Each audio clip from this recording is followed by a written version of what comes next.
उत्तर प्रदेश के जालौन में गृह मंत्री अमित शाह ने समाजवादी पार्टी और अखिलेश यादव पर बड़ा हमला किया है। अमित शाह ने कहा कि समाजवादी पार्टी को राम मंदिर कैसे पसंद आएगा। उन्होंने कहा कि अखिलेश ये इंतजार कर रहे हैं कि उनकी सरकार आई तो राम मंदिर का काम रुकेगा। अमित शाह ने कहा कि अखिलेश यादव दिन में सपने देख रहे हैं। शाह ने जनसभा में लोगों को याद दिलाया कि कार सेवकों पर किसने गोली चलवाई थी। ये सालों से अखिलेश और मायावती जी हमें ताना लगाते थे कि मंदिर वहीं बनाएंगे मगर तिथि नहीं बताएंगे। लगाते थे ना। आपने दूसरी बार पूर्ण बहुमत दिया। मोदी जी ने राम जन्मभूमि का भूमि पूजन कर इसको समाप्त कर देखते कुछ ही महीनों में वहां आकाश से भी ऊंचा गगनचुंबी रामलल्ला का मंदिर दिखाई पड़ने वाला है। मित्रों, मंदिर अच्छा किया या बुरा किया? जोर से बोलो, अच्छा किया या बुरा किया? कार सेवकों पर गोली किसने चलाई थी? जोर से बोलो, किसने चलाई थी? किस पार्टी ने चलाई थी? बाबूजी कल्याण सिंह की सरकार किसने गिराई थी? कार सेवकों पर डंडा किसने चलाया था? अब उनको पसंद आएगा मंदिर बनेगा? उनको पसंद आएगा? वो तो राह देखकर ही बैठे हैं। शेख चल्ली के स्वप्न देखते हैं कि हमें यूपी की जनता चुन देगी और हम राम जन्मभूमि को बंद करा देंगे। अखिलेश बाबू, आप जानते नहीं हो यूपी की जनता को। जितना जोर लगाना है लगा दो, रामलल्ला के मंदिर के काम को कोई नहीं रोक सकता। मित्रों, कोई नहीं। गृह मंत्री अमित शाह ने अखिलेश यादव के साथ साथ बीएसपी अध्यक्ष मायावती को भी निशाने पर लिया। उन्होंने कहा कि 2022 में बुआ और बबुआ का सूपड़ा साफ हो जाएगा। एआईएमआईएम चीफ ओवैसी भी यूपी में अपने वोटर्स को साधने में जुटे हुए हैं। मुझे बताओ भाइयों बहनों माताओं, मुझे बताओ युवा मित्रों, सपा बसपा की सरकारें थी, सभी का विकास होता था क्या? जोर से बोलो, होता था क्या? हर घर में बिजली पहुंची थी क्या? हर घर में शौचालय पहुंचा था क्या? हर घर में पीने का पानी पहुंचाने की व्यवस्था हुई थी क्या? गरीबों को मुफ्त राशन मिलता था क्या? गरीबों की 5 लाख तक की दवाइयां फ्री ऑफ कॉस्ट मुफ्त में होती थी क्या? क्यों नहीं होती थी? क्योंकि ये दोनों पार्टियां, बुआ और बबुआ, दोनों की पार्टियां जातिवादी पार्टियां है। जातिवादी बहन जी आती है, एक जाति का काम करती है, और अखिलेश आते हैं, दूसरी जाति का काम करते हैं। मोदी जी आते हैं, योगी जी आते हैं, सबका साथ, सबका विकास और सबका विश्वास होता है। यह आपकी इज्जत है कि 80 साल के बूढ़े को उसकी दाढ़ी को नोचा जाता है। कानपुर देहात रसूलाबाद पुलिस स्टेशन में अगर ये बात सच है तो शर्मिंदगी नहीं बल्कि तकलीफ होती है कि तुमने दाढ़ी देखी और कहा कि इसकी दाढ़ी को नोचा जाएगा। क्या हमारी दाढ़ी से तुमको नफरत क्यों है? 80 साल के बूढ़े से तुम ये हरकत करते हो। मैं तो उन पुलिस के लोगों से कहना चाह रहा हूं, याद रखो मेरी इस बात को, हमेशा योगी मुख्यमंत्री नहीं रहेगा।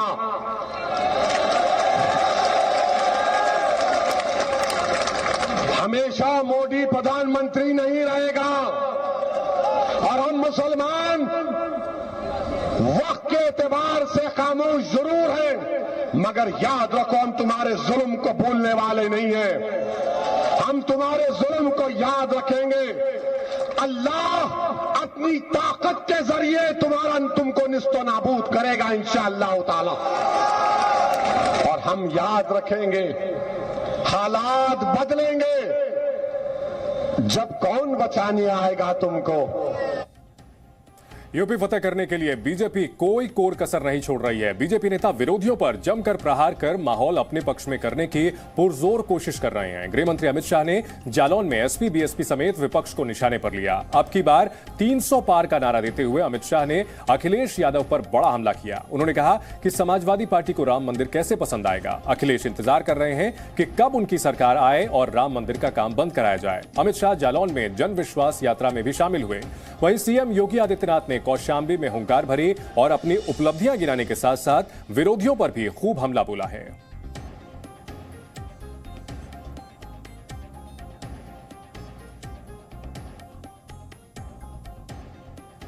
और हमारे साथ हमारे दो सहयोगी जुड़ रहे हैं, रवि त्रिपाठी और विशाल पांडे हमारे साथ जुड़ रहे हैं। रवि हमारे साथ दिल्ली से और विशाल पांडे कन्नौज से हमारे साथ जुड़ रहे हैं। सबसे पहले जानना चाहेंगे विशाल, अगर बात की जाए कन्नौज में, तो नोटों की बोरियां मिल रही हैं और यह मुद्दा अब चुनावी इसमें भी आ चुका है और अब हमले किए जा रहे हैं याद दिलाते हुए, और बीजेपी कहीं ना कहीं इसे समाजवादी पार्टी से जोड़ने की कोशिश कर रही है और समाजवादी पार्टी पलटवार करते हुए बीजेपी से।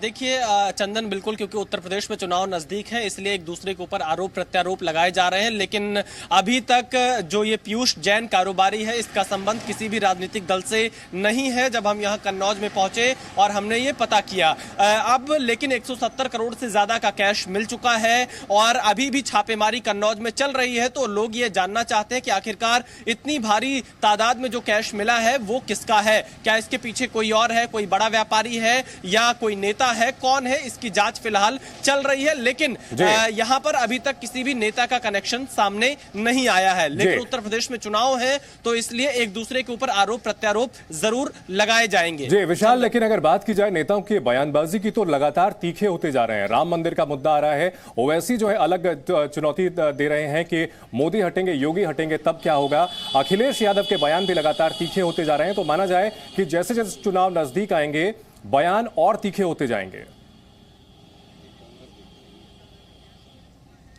बिल्कुल चंदन, क्योंकि उत्तर प्रदेश का विधानसभा चुनाव अगर आप देखिए, विकास एक बड़ा एजेंडा हर राजनीतिक दल बताता है, लेकिन चुनाव आते आते पूरा चुनाव जाति और धर्म के आधार पर सिमटता हुआ दिखता है। और चाहे जिस पार्टी के नेता हो वो अपने अपने समीकरणों को बनाने में जुट जाते हैं और यही कारण है कि यहाँ के सामाजिक समीकरण, जातिगत समीकरण और धार्मिक समीकरण का ख्याल सभी राजनीतिक दल रखते हैं।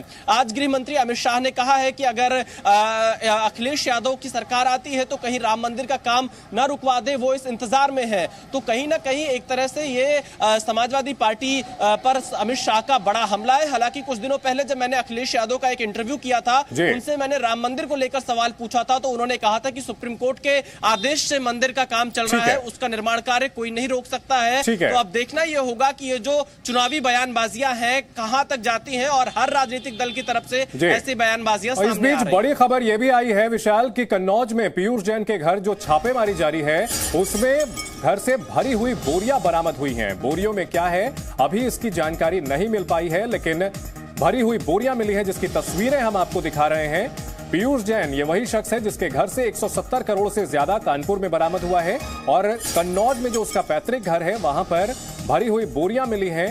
इन बोरियों के अंदर क्या है यह अभी साफ नहीं हो पाया है, लेकिन कन्नौज से पहले कानपुर में जब छापेमारी हुई थी तो अलमारी के अंदर कैश भरा हुआ था, ट्रंक में भर करके कैश ले जाना पड़ा। 170 करोड़ की बड़ी रकम मिली थी और अब कन्नौज में भरी हुई बोरियां बरामद हुई हैं। इन बोरियों में कैश है, यह बड़ा सवाल है। यह सवाल इसलिए उठ रहा है क्योंकि कानपुर में इसी शख्स के घर में अलमारी के अंदर भरकर नोट रखे हुए थे। यह भी माना जा रहा था कि जो 170 करोड़ मिले हैं यह आखिरी रकम नहीं है, और भी रकम बरामद हो सकती है।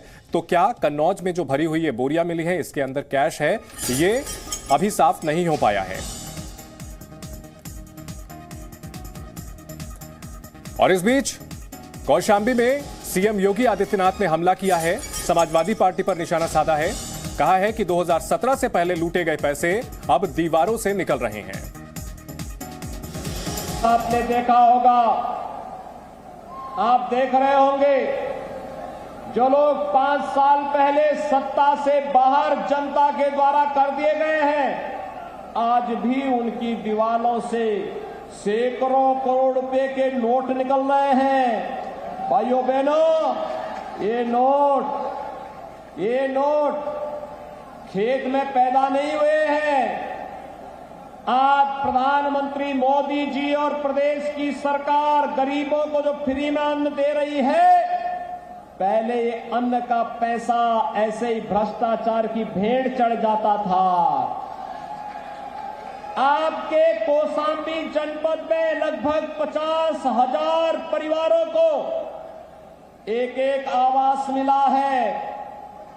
ये 17 के पहले इसलिए नहीं मिलता था क्योंकि 17 के पहले यही पैसा इन गरीबों का ये पैसा इन नेताओं की जेब में चला जाता था, जो आज इनकम टैक्स के द्वारा दीवारों से निकाला जा रहा है। ये आप देख रहे होंगे, आपने देखा। हमारे सहयोगी रवि त्रिपाठी हमारे साथ दिल्ली से बने हुए हैं। रवि, अगर बात की जाए बीजेपी की, तो बीजेपी अब पूरी तरह से चौतरफा हमला कर रही है। क्या रणनीति नजर आती है? नहीं, बिल्कुल साफ है। बीजेपी की रणनीति ये है कि विपक्ष को करप्ट दिखाया जाए, और लगातार अगर आप देख लें तो 2014 के बाद से लेकर अब तक, और 2014 से पहले भी जो विपक्ष पर, चाहे कांग्रेस हो, सपा हो, बसपा हो, आरजेडी हो, जितनी पॉलिटिकल पार्टियां विपक्ष की, सब पर यह आरोप है कि वो करप्ट हैं। लालू यादव लंबे समय तक जेल पे रहे, अब मायावती पर आय से ज्यादा संपत्ति का केस चलता रहा लंबे समय तक, मुलायम सिंह यादव पर इस तरह का केस चलता रहा लंबे समय तक, राहुल गांधी एंड परिवार उसमें बेल पर है, ये सब कहा जाता है। तो कहीं ना कहीं करप्शन एक ऐसी चीज है जिससे विपक्ष पर चस्पा करके रखना, धार्मिक जो उनका एजेंडा है, जो हिंदुत्व का एजेंडा है, हिंदुत्व के एजेंडे पर आगे बढ़ना, राम मंदिर की बात करना और ये बताना कि राम जो कार सेवक था उनको किसने मारा, ये बताना, तो हिंदुत्व के कार्ड को खेलना और साथ साथ विपक्ष को करप्शन में कहीं ना कहीं इन्वॉल्व दिखाना, जिससे कि जनता को ये लगे कि ये लोग करप्ट हैं, इनके साथ नहीं जाना चाहिए। और हिंदुत्व का एकमात्र जो एक तरह पुरोधा है वो बीजेपी है और मोदी और योगी है, तो इनके साथ खड़े होना। तो बीजेपी इसी लाइन पर काम कर रही है और वो लाइन आपको दिखाई दे रहा है। जी, बहुत शुक्रिया रवि त्रिपाठी और विशाल पांडे इस पूरी जानकारी के लिए। आप सभी का शुक्रिया हमारे साथ इस चर्चा में जुड़ने के लिए। Presenting B News app available on Google Play and App Store. Download it now.